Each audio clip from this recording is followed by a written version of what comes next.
तो यही दोस्तों कि गोपीनाथ जो दीवान है कापड़दार है ना, और जो इसके दोस्त थे मुंशी अजीत प्रसाद है ना, तो इसकी दोस्तों शोषण से परेशान थे आदिवासी जनता।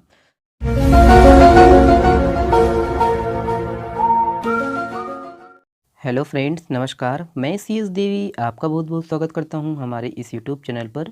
आज हम दोस्तों मौर्य विद्रोह को देखेंगे। मौर्य विद्रोह को पूरा का पूरा हम लोग डिटेल पढ़ने की कोशिश करेंगे। देखिएगा पूरा दोस्तों वीडियो को आप।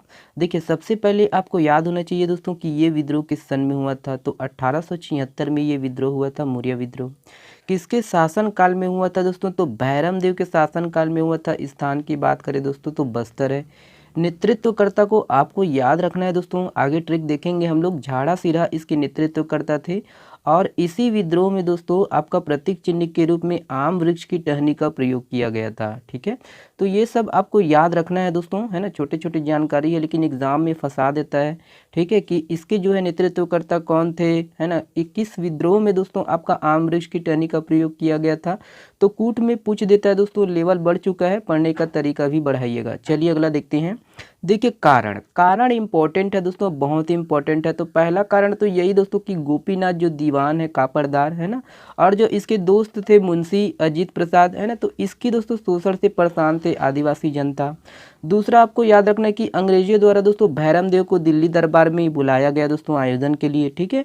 तीसरा आपको याद रखना है कि ब्रिटिश अधिकारियों द्वारा किए जा रहे शोषण के विरोध में भी यह विद्रोह था। तो तीन को आपको याद रखना है, बहुत ही ज़रूरी है। ठीक है, तो मैटर याद होना चाहिए दोस्तों कि ये क्यों हुआ था, कैसे हुआ था। ठीक है, चलिए देखते हैं दोस्तों आपका, है ना, कहानी के रूप में तथ्य को समझने का प्रयास करते हैं ताकि आपके दिमाग में हमेशा के लिए ये चीज़ अपलोड रहे। तो देखिए क्या हुआ था दोस्तों, आपका लाल दलगंजन सिंह। ठीक है, तो लाल दलगंजन सिंह जो दीवान थे दोस्तों, इसकी मृत्यु के बाद दोस्तों गोपीनाथ, जो गोपीनाथ थे, गोपीनाथ कापड़दार दोस्तों, इसको क्या बनाया गया, आपका दीवान बनाया गया। अब इसने क्या किया दोस्तों, इसने अपने दोस्त अजित प्रसाद को दोस्तों मुंशी नियुक्त कर दिया। अब ये दोनों दोस्तों आदिवासी जनता का भरपूर शोषण करते थे। ठीक है, ये तो हुआ दोस्तों एक फैक्ट। दूसरी तरफ क्या हुआ, जो प्रिंस ऑफ वेल्स थे, है ना, इसने दोस्तों भैरम देव को दिल्ली दरबार में बुलाया आयोजन के लिए। तो ये फैक्ट आपको याद रखना है। अब भैया गया, कौन गया दोस्तों? अब जब बुलाया भैरम देव को तो आदिवासियों को डर था दोस्तों कि, है ना, जो भैरम देव है, राजा जो है, हमारे शासक जो है, इतने लंबे समय तक जा रहे हैं, अनुपस्थिति रहेंगे, ठीक है, नहीं रहेंगे। तो दोस्तों ये जो आपका गोपीनाथ कापड़दार जो दीवान है और जो मुंशी है, ये तो और भी शोषण करेंगे ना भाई। ठीक है, तो अब देखिए ये निकला दोस्तों, जो राजा है भैरम देव, ये कहाँ के लिए निकले, आपका दिल्ली के लिए निकले, है ना। कब निकले? तो 29 फरवरी 1876 को ये निकले। जब जगदलपुर से दोस्तों सरेना, है ना, कहीं कहीं पर सरेना है, आपको याद रखना है, सरेना कहीं कहीं पर दोस्तों बुक में भूपाल है। ठीक है, तो यहाँ पर पहुँचे ही थे दोस्तों कि आदिवासियों ने इसको घेर लिया। जब देखा दोस्तों कि आदिवासी घेर लिए हैं, तब जो गोपीनाथ जो दीवान है, इसने गोली चलाने का आदेश दे दिया और कुछ आदिवासी जो है मारे गए। अब आदिवासियों ने दोस्तों, है ना, कुछ सैनिकों को बंदी बना लिया। ये सब देखते हुए दोस्तों क्या हुआ, भैरम देव जो है वो वापस लौट गए। ठीक है, भैरम देव वापस लौट गए। लौटने के कुछ, है ना, दिनों बाद दोस्तों इसका जो है कौन, दीवान का जो है दमन चक्र और प्रारंभ हो गया। अब यहाँ पर क्या हुआ दोस्तों, यहाँ पर झाड़ा सिरहा के नेतृत्व में दोस्तों विद्रोह को प्रारंभ कर दिया। पहला विद्रोह तो दोस्तों असफल रहा। उसके बाद झाड़ा सिरहा ने क्या किया दोस्तों, जो मौर्य आदिवासियों को, है ना, एकत्रित करना चालू कर दिया और प्रतीक चिन्ह के रूप में दोस्तों आम वृक्ष की टहनी भेजना चालू कर दिया, है ना। तो ये विद्रोह फिर हुआ दोस्तों। कब हुआ ये विद्रोह? फिर हुआ आपका, कब हुआ? 2 मार्च 1876 को। और पूरे, आपको याद रखना है दोस्तों, पूरे राजमहल को इन्होंने, जो आदिवासी है, उसने बंदी बना लिया और चारों तरफ से घेर लिया, है ना। और अंदर कौन कौन फंसे थे? तो आपका भैरम देव जो राजा थे, मुंशी थे, ठीक है, जो दीवान थे, सभी फंसे हुए थे। वहां ना कोई अंदर जा सकता था, ठीक है, ना कोई बाहर आ सकता था, है ना। तो इतना मतलब, ठीक है, क्या हुआ आप समझ सकते हो। ठीक है, तो वो देखो, अब भैया परेशान थे वहाँ के जो है दीवान, राजा, है ना, सब डरे हुए थे।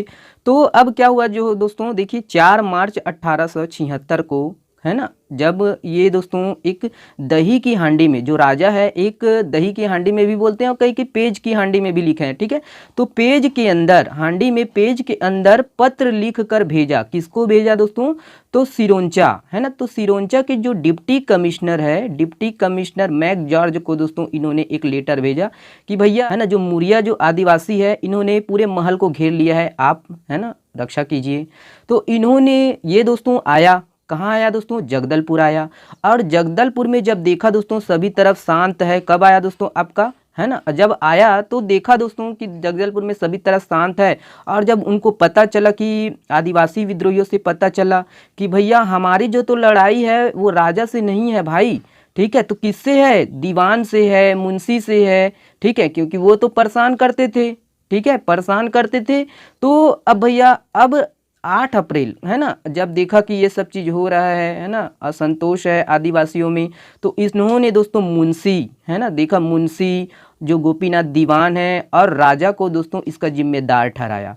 और इस असंतोष को दूर करने के लिए, ठीक है, इस असंतोष को दूर करने के लिए ही दोस्तों 8 अप्रैल 1876 को क्या किया, जगदलपुर में पहली बार, है ना, मुरिया दरबार का आयोजन किया गया, ठीक है, पहली बार मुरिया दरबार का आयोजन किया गया, आपको याद रखना है। और जो आदिवासियों की सभी मांगे हैं उसको पूरा कर लिया गया, पूरी की, ठीक है।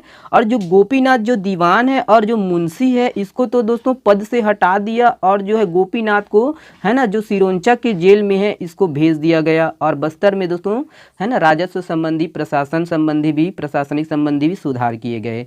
तो ये सब फैक्ट आपको याद रखना है दोस्तों, है ना। प्रतीक चिन्ह के रूप में आम वृक्ष की टहनी का प्रयोग किया गया। तो चलिए अगला देखते हैं।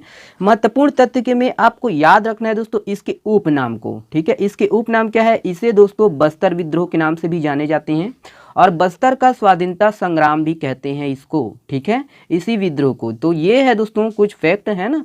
तो चलिए बहुत बहुत धन्यवाद वीडियो को देखने के लिए, और हाँ दोस्तों वीडियो को शेयर जरूर किया कीजिए। चलिए थैंक्स।